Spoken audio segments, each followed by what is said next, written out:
Hello, and welcome to another episode of Scavenger Life. This is episode number 366 at scavengerlife.com.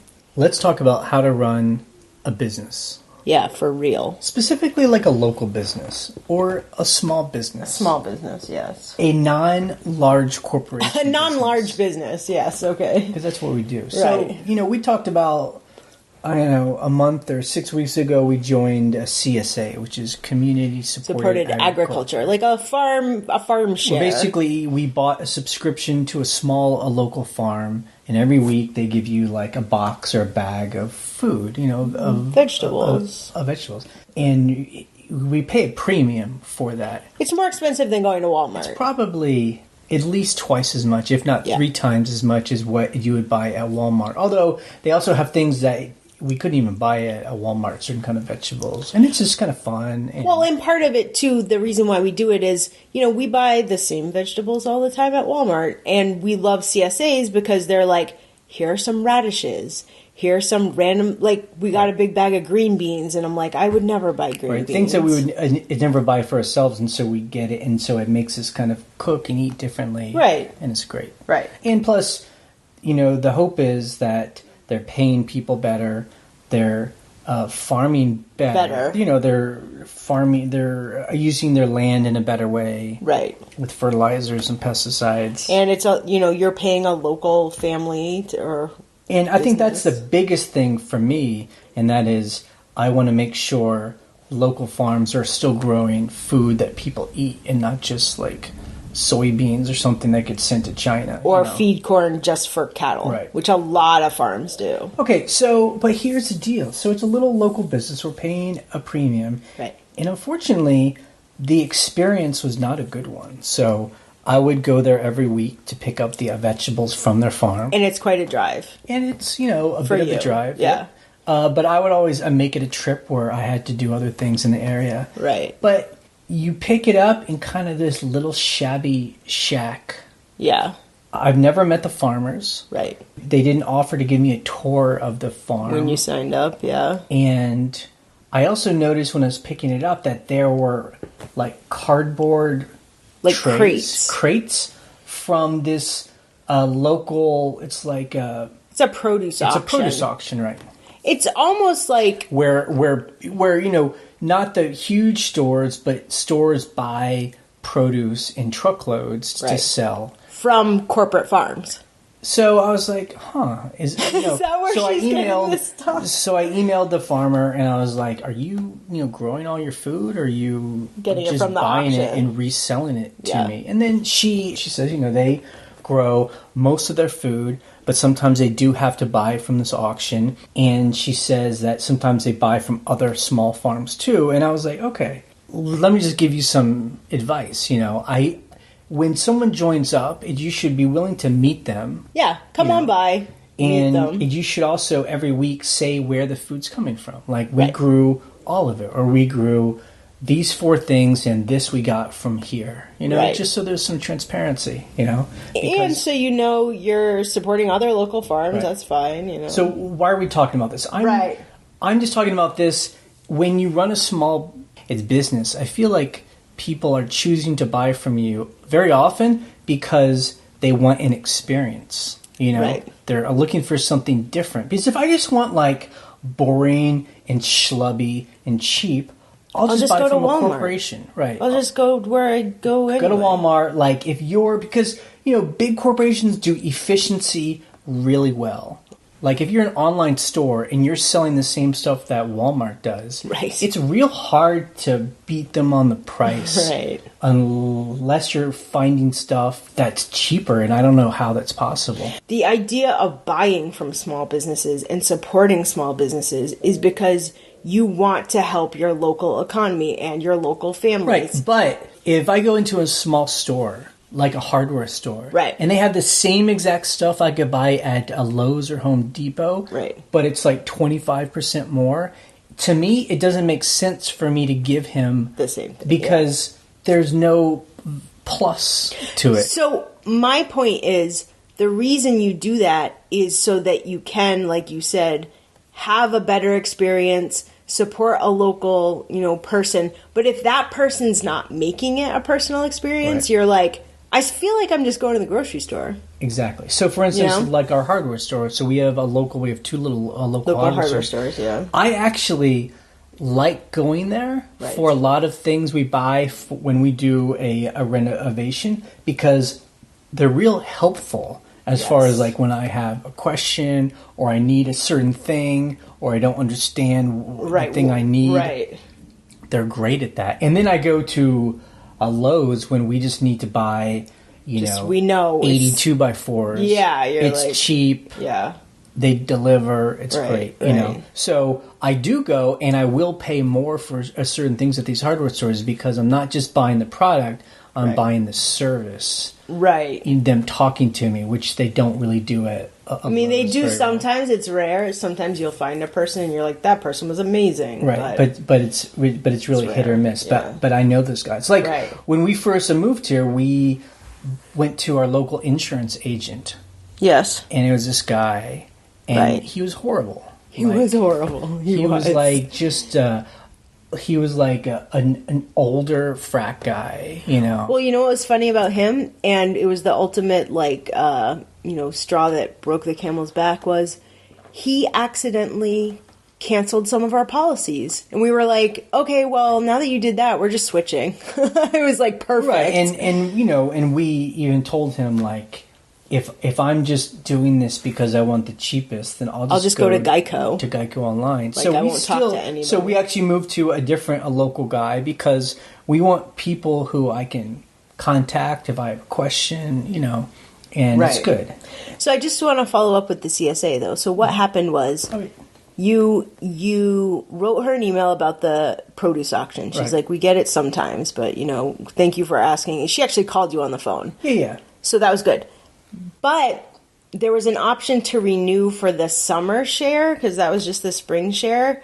And you were like, you know what? I don't think I'm going to renew.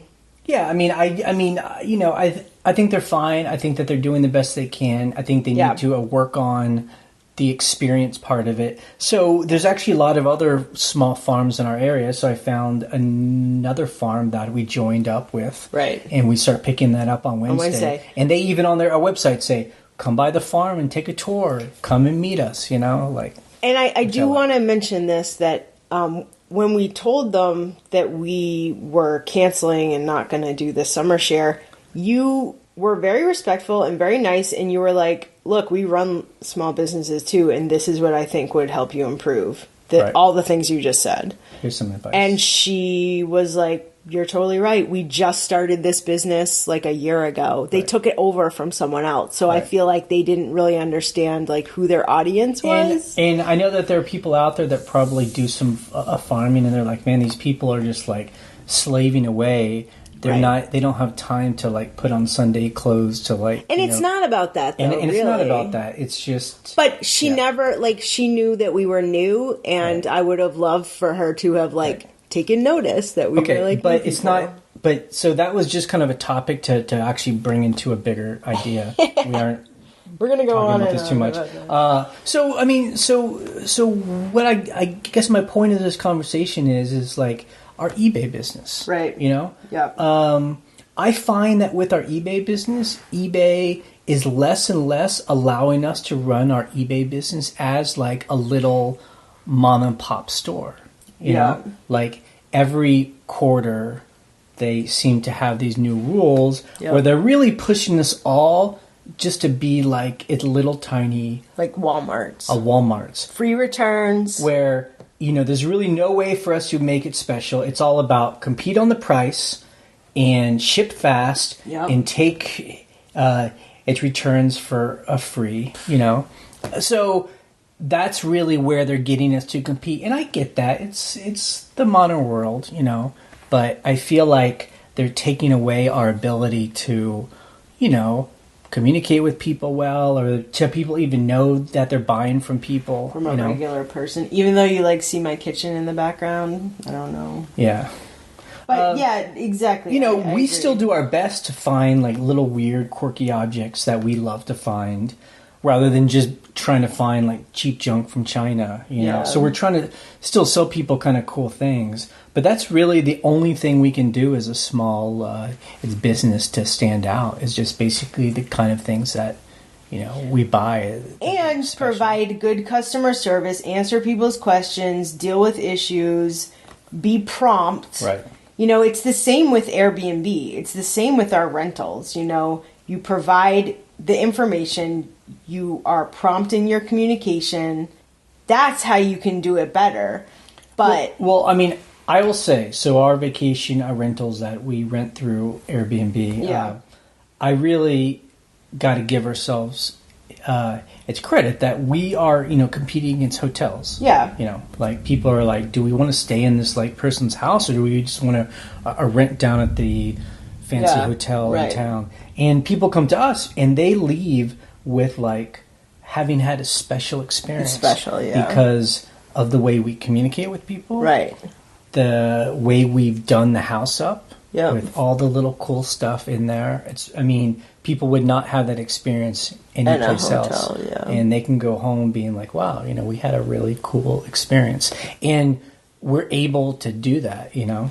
Right. And the other part about it, like there were a couple of things this week where if there's an issue or a maintenance thing that needs to happen, we're like, okay, we're going to fix that right away. Right. You know? So, I mean, again, just going back to our eBay store, I guess that's what I've been feeling recently. It's with all these changes, and it's fine. We roll it with those changes, and I understand why eBay is doing that, because, you know, it's like at one point the pendulum was on the other side, where every store it's different. Everyone had long text in the description. People still do. In different color fonts about like their return policies, and it could be confusing. But I feel like we're swinging way too far now, and even with its returns too, I just feel like.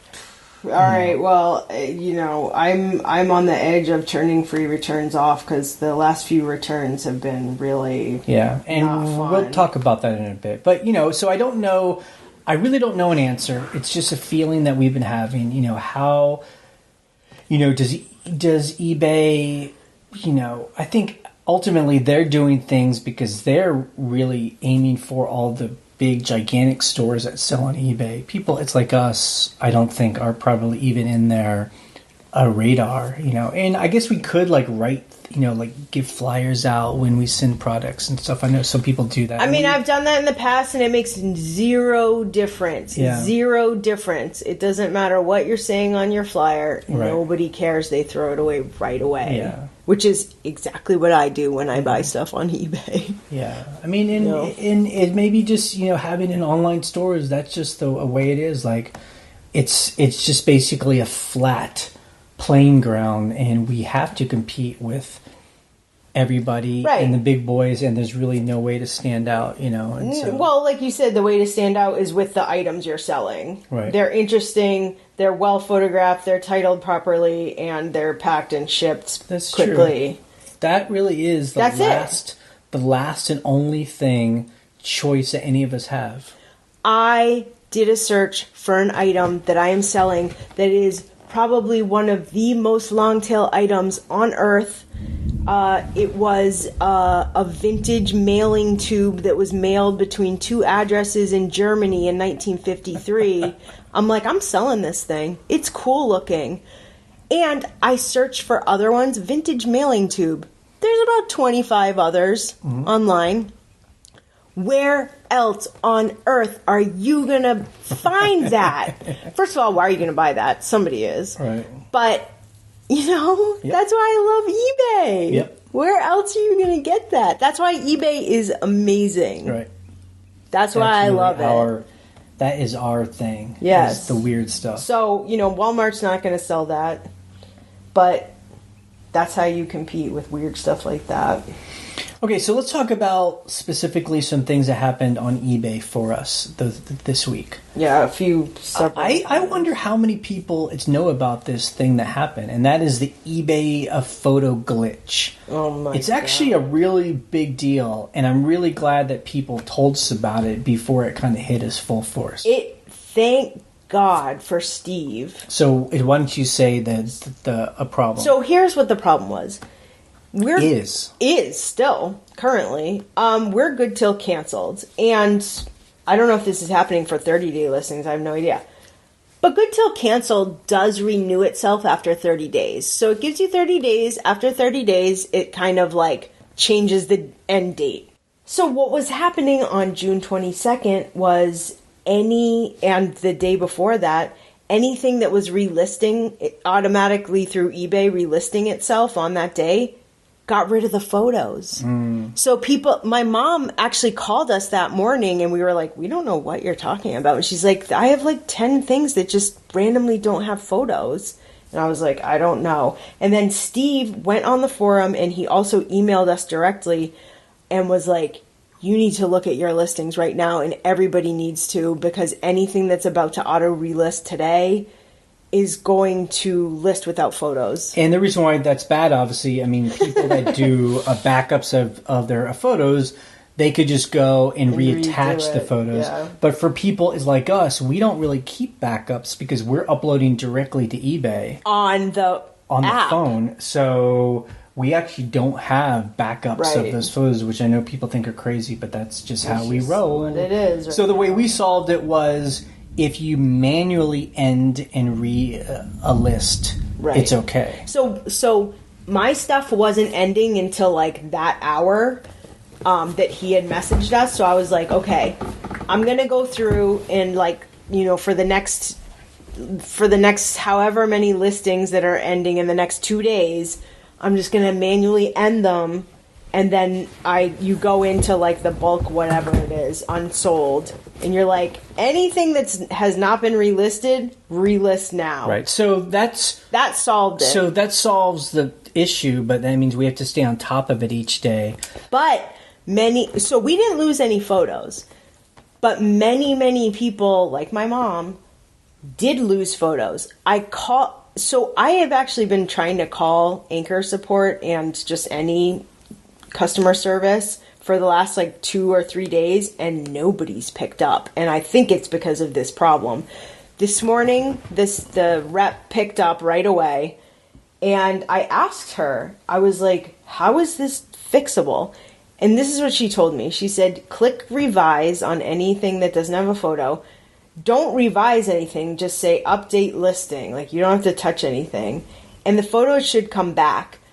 A couple people tested that. My mom tested it, and it didn't work. It just brings back one photo, like the gallery photo. So you're like, where are my other 11 photos? It's unfortunate, though, and this is just one of those things where there's no way I can defend eBay on this. No. This is a big problem. It's a huge problem. And they don't have anything that I'm aware of on their website where they're like, this is a list. Like, we see a problem. Right. And we're like, what's going on? There should be a link I can go to on eBay, ebay.com/problem. And it should say, we're aware of this thing, and we are working on it right now. And then they just give you updates. Right now, no one has that. That's why their phone lines get flooded. People who aren't nerdy, it's like us, who keep up with this stuff. Their stuff could be hundreds and hundreds of listings without photos. They may be enjoying a weekend, and then a Monday comes up and all their stuff is gone. So I feel like they don't do themselves any favors by not being transparent about what's going on. Now, that being said, I have not been on Facebook or Twitter, so I don't know if what are they called? eBay for Business is talking about it. I know other people who listen do talk to those Facebook people. Isn't the world. We're not on Facebook. Right, but I'm saying, I'm just trying to see if they're saying anything anywhere. So anyway, there's that. Yeah. Okay, the next topic, Bonanza. Next topic, Bonanza. So we mentioned that we're not getting, sales in the past 6, for 2018, I think we might have sold 4 things on Bonanza. And it's just one of these other sites. The cool thing about it is you could just You could auto-sync your store. It would suck in all your eBay. And then when something sold on this other site, it would delete it from eBay. It was great. Yeah, it was really good. But So I was having issues with them showing scheduled listings that weren't ready for prime time. The prices weren't ready, the titles weren't ready, and I was getting all these messages, oh, could you sell it for this much money, $1,000? And I was like, you know what?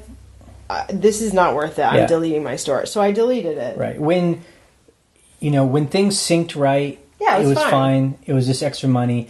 It's not making us enough. It's a pain in the butt. So we just ended I deleted it. And some people were mentioning, I've seen it too, they've really been emailing, trying to get people to actually start to pay to use their site. Now, you do pay final value fees. It's not like you don't pay fees they wanted people to start paying subscriptions and traffic boosts and turbo boosts. It's just not enough. I don't know if they've started to push people down who aren't paying. So whatever. I mean, they can do what they want, but that's... Yeah. We just wanted to bring it up because in past episodes we had said it was a good place to be, and now we're like, it doesn't really... Well, the hilarious thing is related to the photo glitch on eBay. A lot of people on the forums were like, well, if your store is still on Bonanza, all your photos are over there. And I was like, I just deleted my whole Bonanza store. Yeah. Although, just to kind of finalize that topic about the photo problem, it does show a glitch in our system. That we don't have a backup. Business is that we don't have a backup. Really, and people I'm about to do it. When people are like, well, what happens if eBay ever goes down? All that stuff is gone. And I'm like, that would never happen. But this happened. Maybe and you're like... So, it's just one of those things. We're looking at these third-party apps like Wonder... Wunderlister... And 6-bit. 6-bit, and then there's InkFrog, which is cheaper. I think I'm going to look into InkFrog. Yeah, I think we're going to... Well, to me, it's not so much the price.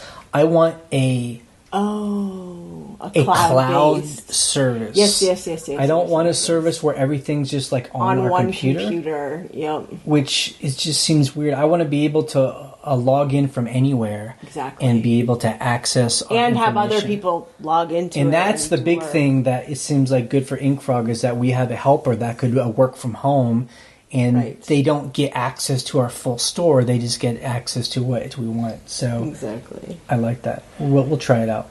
So I had this idea. It was a week. We'll talk about it. Slow sales for us, very soft. But we were selling stuff. I mean, the last couple of days has been Problem is, it was low dollar items. So it would be cha-ching, and I'd look and be like, oh, $8, great. Literally $8. Oh, $12. I was like, well, what if they had a different noise for the different prices? And you could customize that. So there'd be a noise for anything under 20. Right. It'd be like, wah, wah, or something like that. And then if it was under a 50, it'd be like, and then if it's above 50, it's like that. And then if it's above a 50, the yay! The other thing too about eBay does kind of an okay job when there's a message. It sends you a different thing when it's a different sound for when you actually sell something. But I mean, eBay will never do that. But will never. I thought that would be that would be a cool thing for us. I really wish eBay one quarter. They always do these updates. They're always changing things, and I get it. They're trying to improve. But all the time, it's always about improving, shipping should be free and different subscription rates and, that kind of stuff. Mm-hmm. I wish they would just spend one quarter just working on fixing the experience for a seller. I mean, we have a thread. We have a whole category on a forum where people are coming up with ideas, and we're like, put it in that category, and we'll just keep an archive of all that, just little tiny things. Little things like you were just saying, you should have the ability to customize the sounds for your app or whatever. I mean that's super. But I mean, there's other things that would be much better, and I understand that's for a public company that's not like the WOW's thing that they can announce on their quarterly earning calls. But man, it would really, I think, go a long way to make people who sell feel like, oh yeah, they actually invested some time in Because the people who sell on eBay, I find through our forum and our podcast, are super passionate about it. because we make a living or we make a part-time living or whatever. So you're like, this is a thing that I use every single day, all day. It's not like I'm like, oh, it's like Craigslist. You know, it's not like that. I really do wonder, since we've never really gone to any of those eBay. We've gone to a couple, but I mean, we don't participate in all that eBay stuff. I really do wonder, when they're sitting around the conference table, how much do they actually think about people like stores like us, little small versus like Target, mom and pop stores, and how much of it is like, you know, they're aiming towards their big stores that are selling, you know, tens of thousands of items. I don't know. It's a trying good to question. Get Target onto eBay. It's a great question. I don't know. Okay, another change that I think is going to be happening for us soon. Somehow. We have a second store.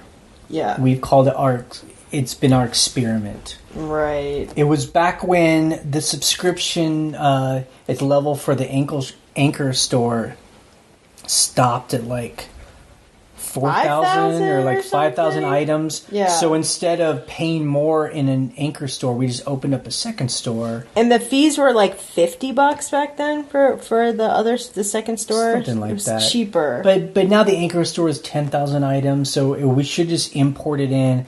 eBay doesn't really make it easy to import not only the titles, but the photos too. Everything. Oh my God. And I noticed, you know, about 3 or 4 months ago, our second store, our sales have really dropped. Like, I'll give you a preview. Like, this week, we made $62 on our second store. I used to be making $500 a week on a regular basis. Yeah. So, I don't know. We still have, like, 850 items over there. It's not so, I looked at the selling fees. Like, basically, over 40% of our profits are just going to like fees and subscription fees. So I need to figure out if I do Ink Frog, I would love to know, can I grab all those listings from my other store and photos, just the whole thing, and bring it into my main store? We will find out. I know there's File Exchange. People are like, do File Exchange. But File Exchange doesn't do photos. Yeah, so what am I going to do? It's crazy. Right. It's just the information. Another thing, the Supreme Court. Yes. Because they said that states can charge taxes on internet businesses. And not just internet businesses that are inside, that have a physical, you know, place in the state. Right. But any business that sells anything in their state. So that is my question though. If I sell to someone in Florida, do I collect Virginia state taxes or Florida state taxes? I mean, this is the whole thing. These things are. So the thing about the Supreme Court is they did not define any of these questions. They were like, states have the rights to do that.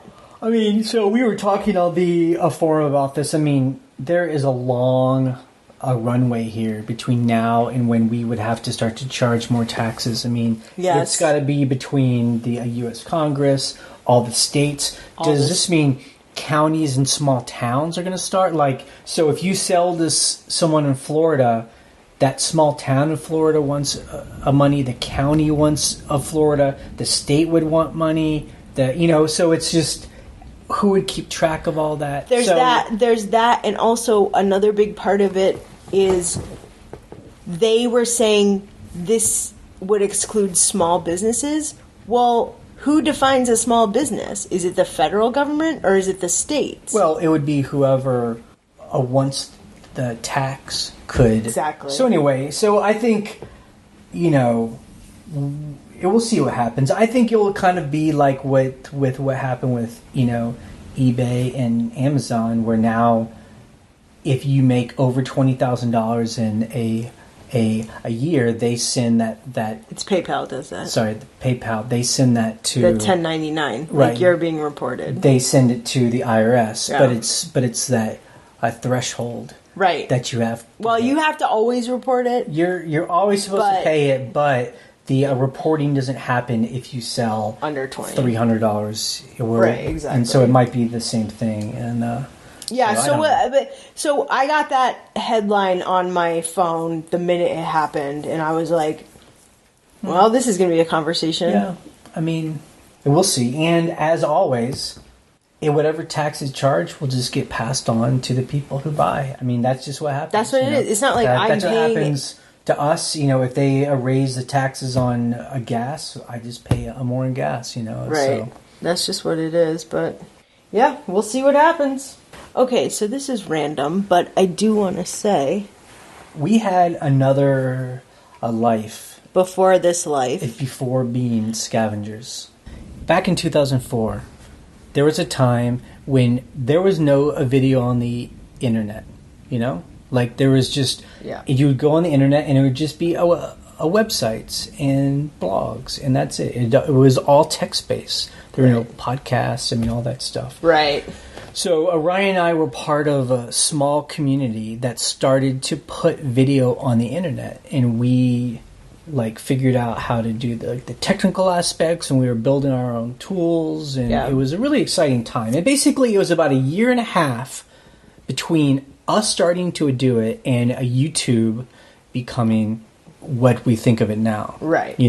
And so somebody actually wrote a book about our community. Yep. And we will link to it onto the blog here. And I love it because her book is called Video Blogging Before YouTube. Yep. She's and actually you're like, yes. She's actually in London. She's an academic in London studying. So we're being talked about as if we're a scientific experiment. But it's actually kind of amazing. It's really good. So if you'd like to kind of read a little bit, some of it's kind of dense. But some of it's just the story of us meeting and literally she talks together. About how we met. Yep. Like you and I. Right. And actually there was one chapter where she talks about Ryan being... again, it's hard to think back a time when there was no Facebook or... It was before Facebook, before Twitter. Before Instagram. There weren't really social communities on the internet. Right. And that's what we had made. We had made a little social group. Yeah. And Ryan, she talks about how Ryan actually started the kind of a language of turning the camera on it yourself. Yeah. And filming it yourself, talking to people out there. Which is kind of weird that I never thought that I was one of the first people to do that. And then I was like, oh, wait. She's right. That's so strange. And it quickly it's not that anyone was copying us or that just became the language. That was the instinct that all of us started to do, and it was cool. And actually, a lot of our early videos are online and stuff. If you can find them. And it's funny now. We now do an audio podcast. And it's so funny. Yeah, it's so funny to be any video at all. No, I'm still edit videos for a living and stuff, but that was a time where, like we were saying before, Twitter or Facebook or any way of updating people around you, and we were just so excited to talk to other people and show other people things you did during the day. It felt so revolutionary. It really was exciting. It was exciting, and it was early on. It was when you started the video blogging email list, which is a big part of the community. It was 2004, and that was very early, it was kind of amazing. So it was cool to see that book. I read most of it, and it was neat. Yeah, it's free to download and free to we'll link to it. We'll link to it. Okay, let's talk about our numbers on our eBay store. Yep. So this was, like people were talking about on the forum, a very slow week, very soft sales. We sold 35 items for $1,104. It's not nothing. In our main store. And then in our second store, we sold 2 items for $62. Oh my God. What? That's crazy. We need to make $1,000 a week in gross sales to did it. live. So we're hitting our numbers. But like we were talking about on the forum, it's summertime, baby. Yeah, it's that slow leak of sales. I don't know. Yeah. Anyway, that's the way it is. Things we sold, we really don't have a lot to talk about. No big sales. Our average price was $31. The highest sale was some vintage ski patches from Norway. Gorgeous. For $75. $75. I was like, oh, thank Although God. our second one was a jacket for $52. That was my old jacket that I bought in the year 2000. So I think you bought it at a thrift store? Or no, so here's the story behind the jacket. It was a jean jacket with that like faux shearling in the side. Yeah, like a Sherpa. So someone in the year 2000... a relative of a relative, like, gave me some pajamas from the Gap. And I was like, I don't like these pajamas. And they give you the gift receipt so you can return it and get something you want. It was at $25. I went into the Gap. I gave the pajamas back, and I saw this denim jacket with the Sherpa lining. And one of my best friends had the same one. And I was like, I love that jacket. It was $25. So I basically got the jacket for free Christmas time. Wore it for 18 years. And then sold it for double the price I got it for. Yeah, that's true scavenger. I was like, this is the definition of scavenger. And it's a cool jacket, so it's all worn in and kind of torn up. I mean, 18 years like, worn in, you know. So, Scavenger of the Week. We didn't do a lot of scavenging. Scavenger of the Week. We're still, like, I went to that auction last week. When I was away, yeah. So we got a lot of stuff that we've been kind of burning through. So that was good. Customer issues. So... you know, we're still on this free, it's return thing. We have free returns on everything. Big things, small things. We're just like, let's go for it, you know. So we had 3 returns. Yep. One was our fault. Just, we sent it was like an old tool. He said it was not. He said it wasn't complete. I'm like, I don't know to really say yes or no, send it back. We were it's like, fine, send it back. So one was just change of mind, you know, like it wasn't our fault. They paid the shipping to them, but then we then paid to ship it back. It was like a wooden... it was a wooden rooster, and the issue was actually, it was returned damaged, so I had to glue it back together in one part. Okay, but that's not what we're talking about. I know. So my question is, how much did that cost to ship back to us? I have no idea where to even find that information. Okay. So why didn't you say it was in California? How much would that cost? Like ballpark? It was in Texas. Okay. And I believe with Smart Post, it was about $12. Okay, so we had to eat $12 to have them ship it back. And then someone returned a hat. They just said it didn't fit them. That probably cost, what, $6 or something? Yeah. Minimum. So, you know, it's interesting. $18, you know. But, yeah. I mean, my thing with free returns is, and again, we're still on the edge here. It's like, we're not seeing any more sales from offering a service, and we're only getting costs. Right. So, I don't know. Yeah, I mean, so... is it worth it? At this point, I will say no, it is not worth it. It cuts down... It seems... One of their arguments is it cuts down on item not as described cases, yet the dude who returned the hat was like, item not as described. This is too small for me. I'm like, people. Okay, things we learned in the forum. You know, it's like I said, we had long conversations about like what, you know, it seems like every summer it's like this. I don't care if people are new or old to eBay, we always start talking about, it seems like it's always a surprise to people. It's slow in the summertime, you know, and it's slow not just on our stores, not just on your stores. It's slow on Amazon. Not just on eBay. It's slow at Target. It's slow everywhere. It's the retail world. I don't know how to tell people this. I guess maybe it just freaks people out because their spending is like, it's Christmas time spending. And then those summertime numbers hit, and they're like, holy, I can't pay my bills. I don't know. But that's just how it is. Just, you know what? It just stinks. That's it.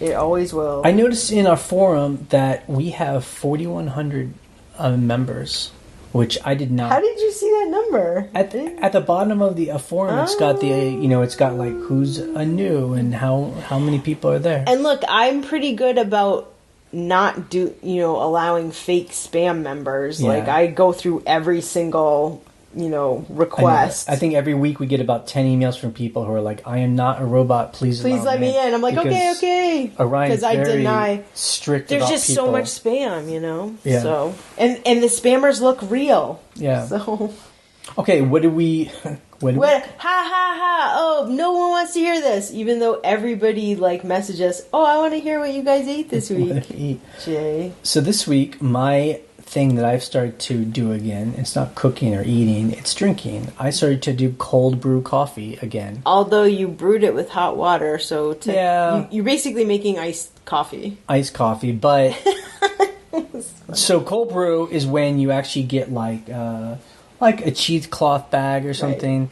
Put the grounds in it, and just put it in cold water. You could do it in the French press too, cold. And put it into a fridge, and then it's a little more mellow. I think the cold brew is a little more mellow. But the reason why I'm doing it is because it's getting hot here where we are, and I'm just like, wow, I just want like a cold coffee, not a hot coffee. Delicious. It's good. I love it.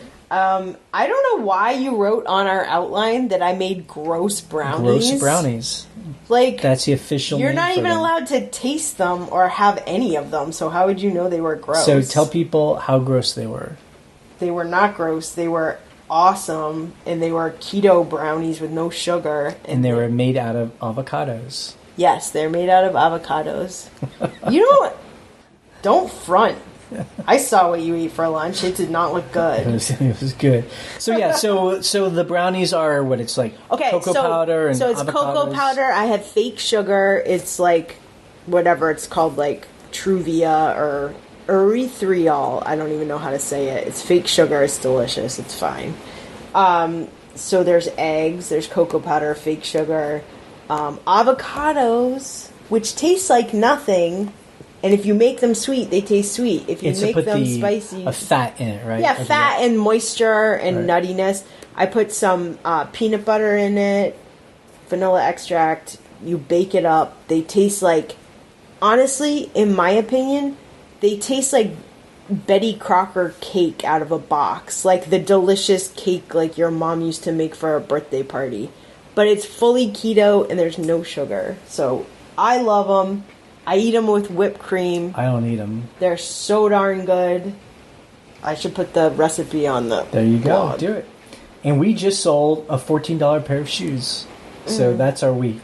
Yeah. Okabashi shoes. Yeah, you love those. I do. They're so cool. Okay, so let's take some calls. Yes. That people sent in. So you can always call the voicemail line, 540-407-8486. Or you can email us a question. We're actually going to start with an emailed question. If you just record it on your phone. And then send us the file. Not driving a car, just in your house. Yeah, and just email it to us. It'll sound better.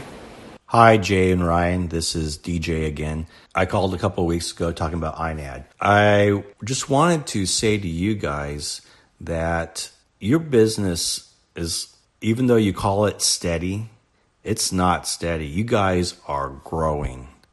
I know you're talking mainly about the eBay aspect of your business. Since I've started listening to you, you have added an Airbnb business with multiple properties. You've added onto your eBay business by adding a work shed or a storage shed. And this is all growth. It's all investing back into your income. Since you've added employees. Not only are you growing your business in the form of employees, you're adding to the economy. Because now your employee is now able to make money and spend it on whatever they want to spend it on. In addition, you take lots of time to inform us, to entertain us, to teach us about your eBay business. And your following has grown. And then there's tons of non-tangible ways that you've grown. And so I just wanted to give you guys hopefully encouragement, hopefully a different perspective on the way you're viewing your business. Because in my eyes, it is awesome to watch you guys grow. Thank you for taking the time to invest in us, because that's what you're doing. you're taking an investment of time to edit your podcast, to record your podcast, and you're investing into all of us who are listening because we're learning, and we are then able to grow our businesses, which is a huge multiplication of your resources. So again, thank you very much. Thank you for, I swear I did not pay that guy to say all those nice things. But it is true. I mean, you know, for us, our growth isn't like, our life is only eBay and our eBay store has to do everything and make all the money. We are growing our eBay store to where it's as a little work as we have to put in and stress, and then we're using that money for other things. So we have now a rental business, which is great. That's becoming good for us. Right. But also, it's like you said, like we're building this community here, this podcast. This is something I never thought so many people would listen to this, and it's cool. And it fills my day with joy when I'm able to go on and read comments and talk to people online in like a sane way. About, in a problem-solving, troubleshooting other way. than you, I can't talk to anybody about any of this stuff. You know, anytime I've tried to talk to our friends about this stuff, like, they'll cut me some slack and be mildly interested, but like, it's easy to get into the weeds over this stuff. Well, and the issue with that too is that, you know, a lot of times, you know, like with this photo glitch thing, all of us are troubleshooting, some people are calling in, and you're bouncing information off of each other, and you can't do that with people who don't sell on eBay. So you're like, what am I going to do? So it's for us. I like what this guy says. It is true. Yes, it's true. This is a sign for us of our growth. You know, it's not just monetary growth. And it's not just one business's growth. Right. It's about, like, the full life, and that's what we have. Yeah, absolutely. So, I like our life, Ryan. I do, too. When we were talking about, like, unlimited growth on eBay, you know, we are growing. That is true. And it's just in other areas. You know, eBay's staying pretty steady. And that's fine for us. That works for us. Hey, Jay and Ryan. I just wanted to share a customer issue that I had. I don't know if you've ever run into this before, but it's never happened to me, and I've been on eBay for 12 years and 23,000 items sold, so I guess there's a first for everything.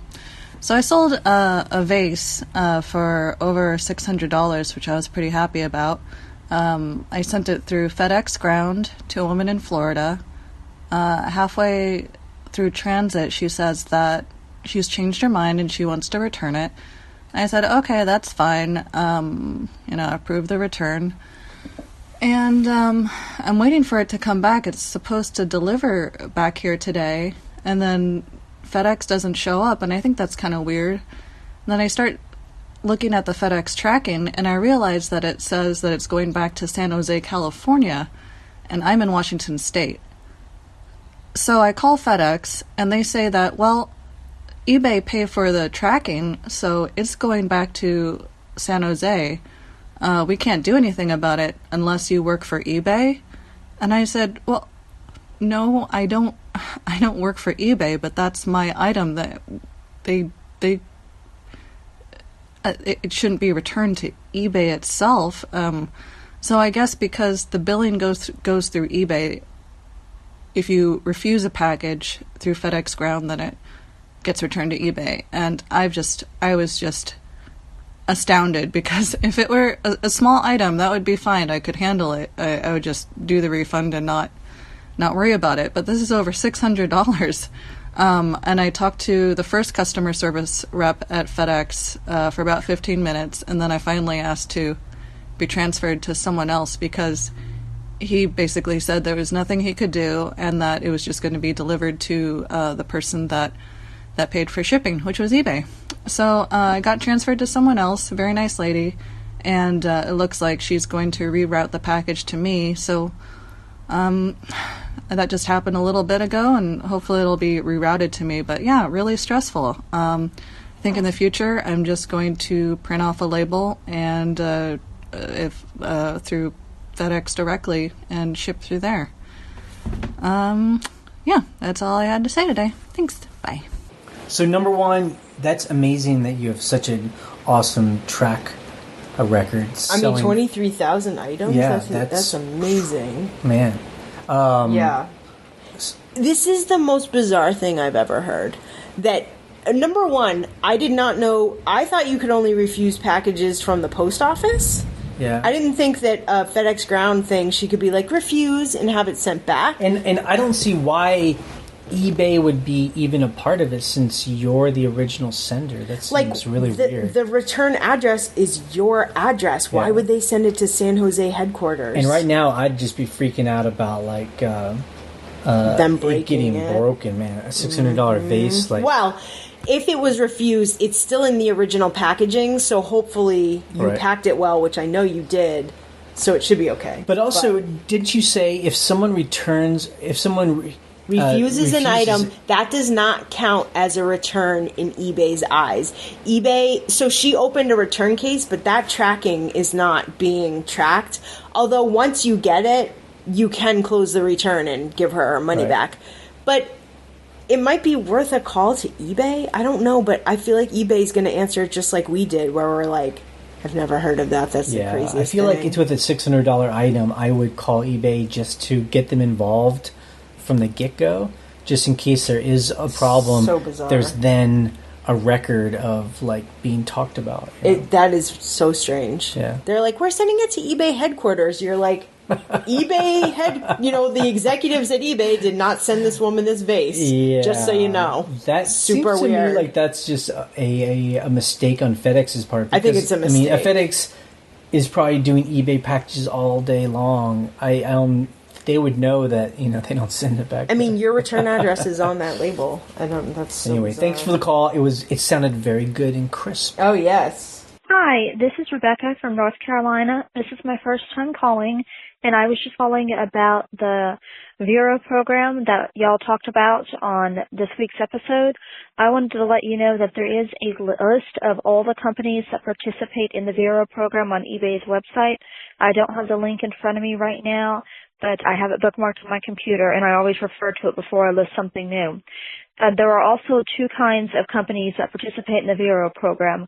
One will go after you for anything you post that has their brand. That includes Monster Energy drinks, Velcro, the use of the word onesie, that sort of thing.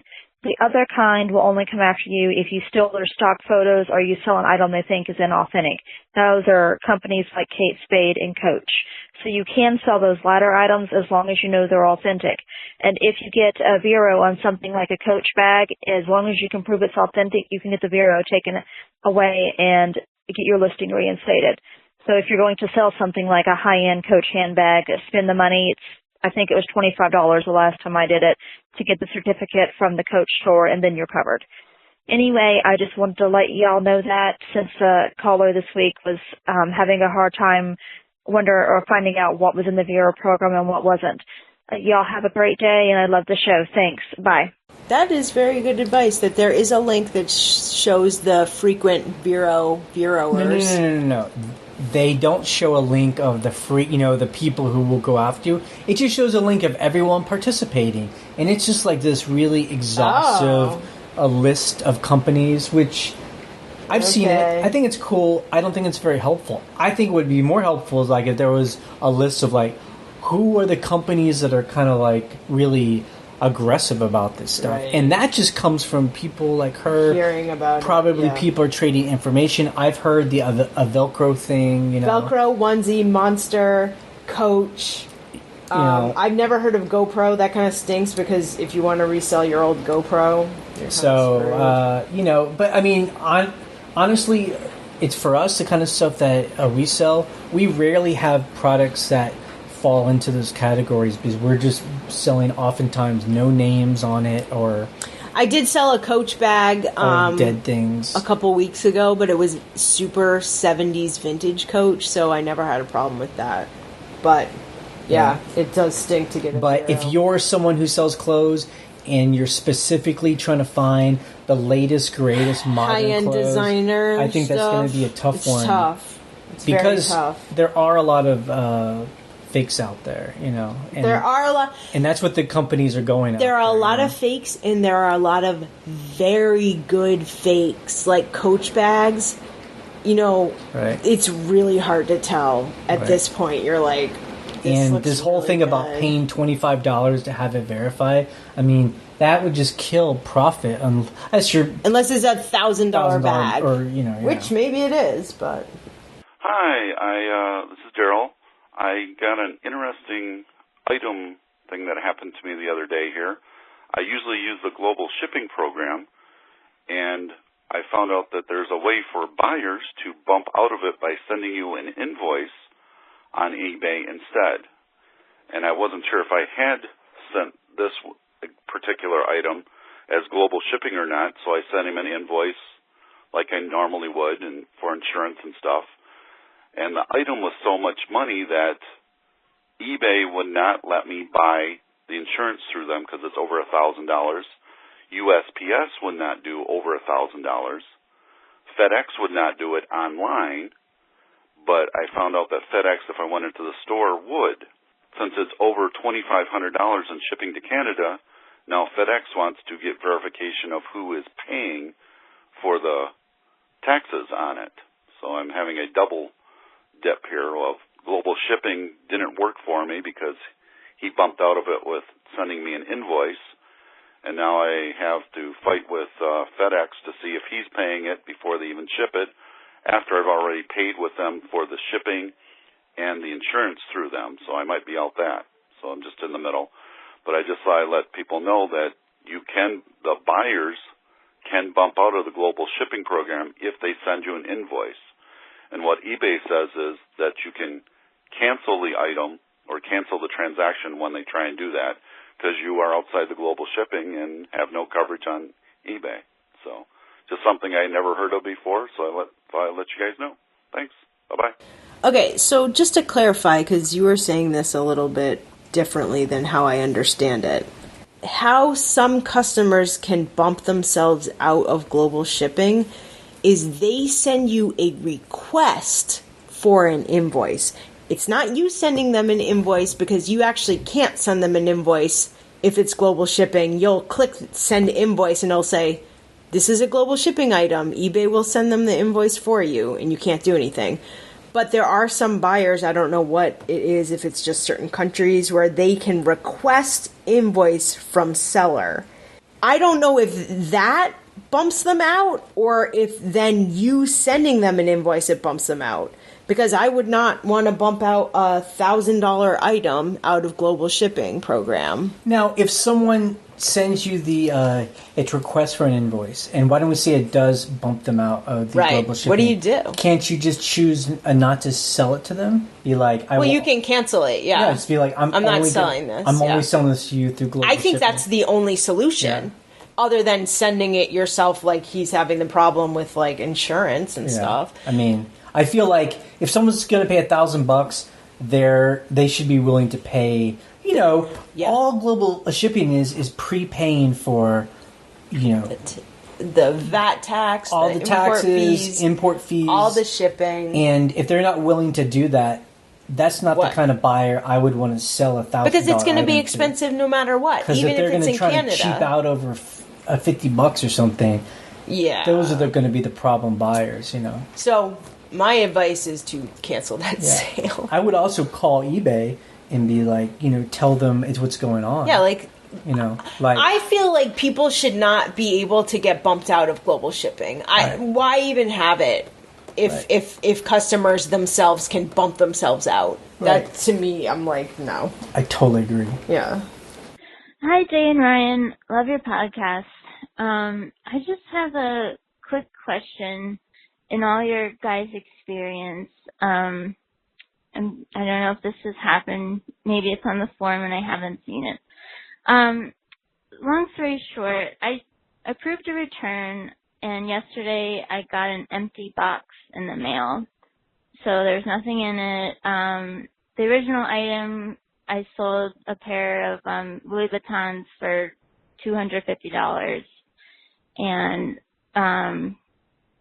the buyer sent like a little bit of a weird message about why they wanted to return it, saying that I had sent them the wrong item, which I knew I had not sent them the wrong item, but I asked them to please send me a photo of what I sent. never got a photo back from them, and the item arrived yesterday. Well, an empty box arrived yesterday. Anyway, so I called eBay, and yesterday they told me they're going to look into it, that I should call back in 24 hours, and that they would, figure it out, settle the case. And they said, like, you shouldn't have to refund them if you don't have the item. So I called back today, and before I called back, I looked at my PayPal statement, and it looked like they had already refunded them without me authorizing it or anything. Like, I definitely did not refund them. They had told me yesterday explicitly not to refund them. So I brought that up in the call and said, like, hey, why did this happen when you told me not to refund them and to talk to you first? And they didn't have many answers about that. I talked to 2 different reps, and on the second rep, they told me that they gave me a reference number and said that they were going to have their supervisors see if they could make an exception to refund me, because they said returns are not covered by eBay. And that's a little jarring to me to know that. I mean, I'm a side seller on the side, but still, like, I mean, what if I start getting tons of empty boxes back in the mail and I'm out the money and I'm out the item? So I just want to call in and see what any suggestions for that. Thanks, guys. Bye. Yeah, an empty box in the mail. That's the thing, is like, what do? You're like, eBay, I got an empty box. Here's a photo of an empty box. And they're like... So this is one of those things, and I don't know if what I'm going to say is going to be helpful. It's just putting things in its perspective. We have been selling since 2008. We've sold thousands and thousands of items on eBay.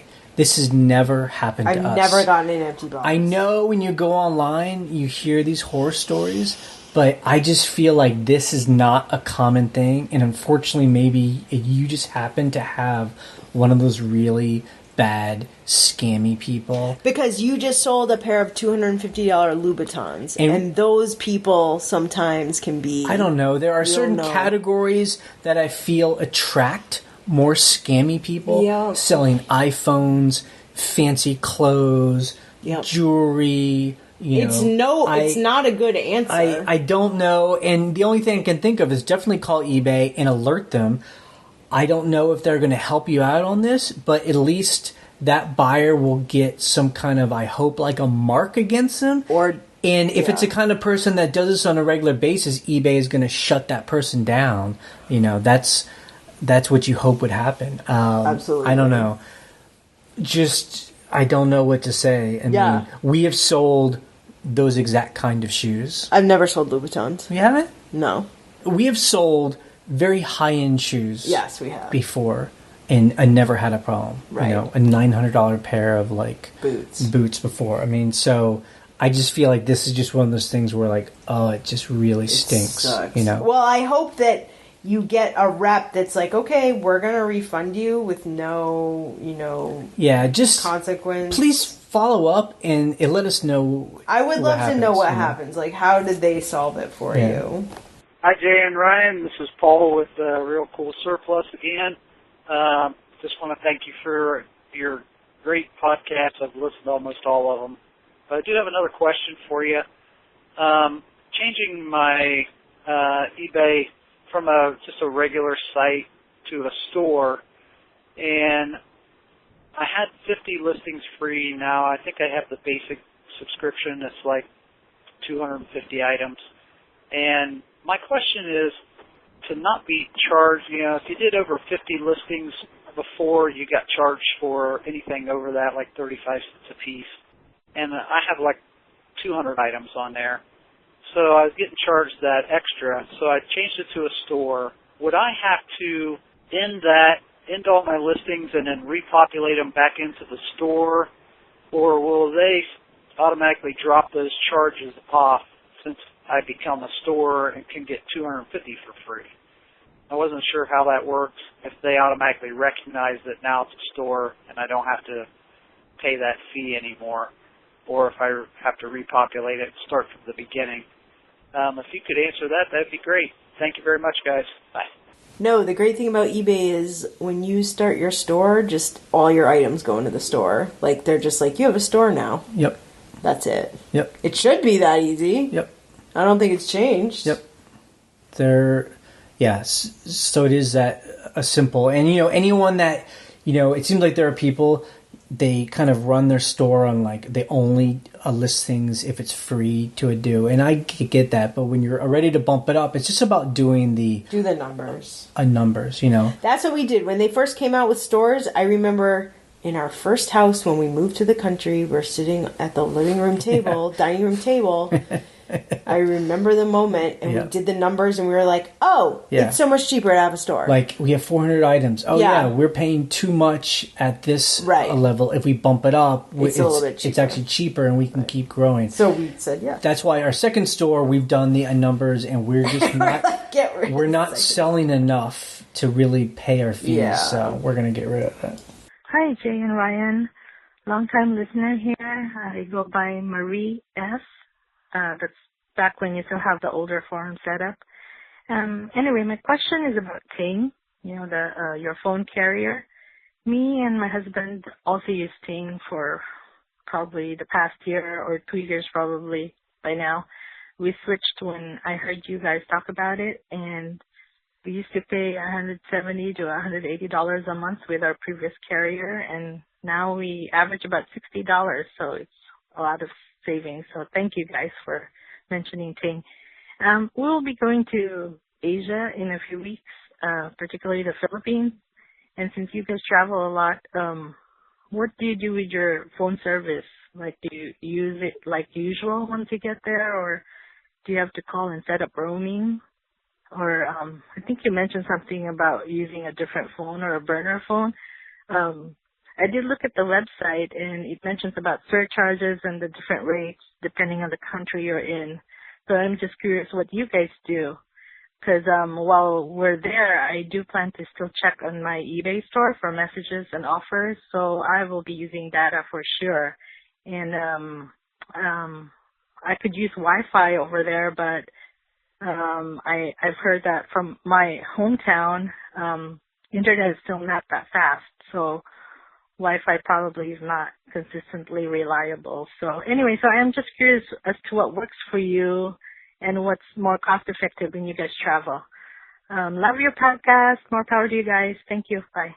This is a great thing to ask. We love trying to figure stuff like this out. So I feel like it's kind of a moving target right now. It's really because I think more and more people are traveling overseas and they want to bring their phones. Yeah. So the answer we give you right now, June 2018, might not be true for September 2018. Or next year or whatever. So this is what we did on our last trip 9 months ago to Norway. Okay. And that is, we bought SIM cards. On Amazon. So the beautiful thing is, you can buy SIM cards. The ones we bought were for Europe. It was 33 countries over there. And so we each bought a gig SIM card, and it was usable in our own phones. We didn't have to have separate phones or whatever. So right when we landed in Iceland, I popped it in, you do a little code thing, and you're good to go. And it worked in every country flawlessly. It was great. So I bought them on Amazon. They're called Sell Hire. I'm looking on Amazon right now, and I'm going to link to it on the blog. There is a couple SIM cards that are for Asia. So there are a bunch of countries in Asia, Southeast Asia. One of them is the Philippines. So get one of those. Yeah. And they're great. And for us, it wasn't so much about being able to call people. It was more about the data. We could do Google Maps and email and eBay and Airbnb. If we did need to call someone, what I would do is turn my phone into a hotspot and call them over the computer. Right. So I would do that. And I think it was like 5 gigs or something. I mean, it was like so much data. So. Ours was a gig each. And to be honest, and we were there for several weeks. Wow. I didn't even use a whole gig. Yeah. I mean, if you're, if you're on Wi-Fi when you're at your hotel or your whatever, Airbnb. But I know too, and so that's if you're on Ting. You might want to look at the Ting website. Yes. So the other thing about Ting that they recently implemented, it's more expensive than buying a SIM, but you can turn international roaming on if you want to do that. But they'll tell you even over chat, it's more expensive than buying a SIM. But it is an option. Right. I love Ting. I did not pay her to call and talk about Ting. That's good. I absolutely love them so much. Hi, guys. This is Denny from Glendale, Arizona. And I wanted to put out a warning to everyone. I had a horrible situation, but it turned fine in the end. I sold a few days ago my highest ever. I accepted an offer of $1,200, which I've never even come close to. But $1,200 for a TheraCycle 100, which is a rehab bike for quadriplegics, paraplegics, obese people, anything like that. But anyhow, the guy did not pay. That night he said he would pay the next day. The next day, of course, I get a message saying that he wanted it canceled. So he never did pay. So, I was looking over my invoice and I noticed that I got the final value fee credited, but I did not get the ad fee, the promoted listings fee credited. And that was quite substantial, $72 for the promoted listings fee. So I researched it real quick and I found other people have had that problem. Well, I called eBay hoping to get it manually credited, and the rep I got said it can't be. The best we can do is put in a request and you'll hear back by email within 30 days. I was out of my mind. I could not believe it. And I was saying how raunchy that is, that they are taking my money even though I never got paid for the item, and on and back and forth. And in the end, he put in the request. So I told him, well, I'll be calling back, which I did. And I got a rep who within 2 minutes was able to credit it. And he said the difference was there are new reps that are not authorized to do anything over $50 in a case like that. But he's been there a few years and he has a much higher limit. So please, if anyone notices, and I'm going to go back through now and make a list of all of my ad fees that have never been credited, because that's a bug that has never been worked out. Ad fees do not get automatically credited. You have to call. So I'm going to go back and even though they're tiny, $1 here, $2 there, I'm going to go back and make a list of all of those and call back and try to get a rep that has the authority to credit that. But so please watch out for that, especially on a high dollar item like that. I don't think I'll be doing promoted listings anytime soon because of this experience. But all right, guys, thanks a lot. Talk to you later. Bye. That's such a pain that you have to call. Is that true? It's for us. If a person cancels an item, do we have to call every time? If it's a promoted item that I never even heard of this until now. Yeah. I never even thought that it was an issue. Right. Because obviously he went to go look at his fees to make sure they were back. Maybe we don't get those fees back and we just haven't even known it. Oh no. eBay, why are you hurting me this week? Yeah. Jesus. But that is true. It is interesting, and we all know this, how the eBay reps, that's why we always say, just hang up and call again. Which because they don't like us to say you'll get one person who's like doesn't know their own rules, or is not authorized to do something. Well, no one ever says they aren't authorized. This guy said the rep said that. No, he said I can do it, but other people can't. The guy that isn't authorized doesn't say I'm not authorized. I'm not going to do it because I'm not authorized. Right. He just tries to make up an excuse as to why he can't do it. So. Come on. I mean, until eBay changes that, just hang up and call again. I mean, we have literally done that. Oh, yeah. It's you're like, okay, thanks for not helping me. Bye. Hang up. 1, 2, You know what's 3. so funny? Hello, eBay. How are you? One time I called and I was like, I wasn't really satisfied with that answer. She didn't really answer my question. So I called back like an hour later and got the same rep, and I was like, oh, I'm get the same person, just dialing for help. Yeah, it's just like, what are the odds it shouldn't be of that way, but Yeah. I will say just the final thing on this call. That is the worst feeling, to have a huge, awesome sale where you're like, I can pay my mortgage with I'm this. So happy, and then it doesn't go through. That unfortunately happens Sometimes. More often than I like to admit. It happens sometimes. You know. But, hopefully that item will sell to a person who wants it. If I were you, I would just put...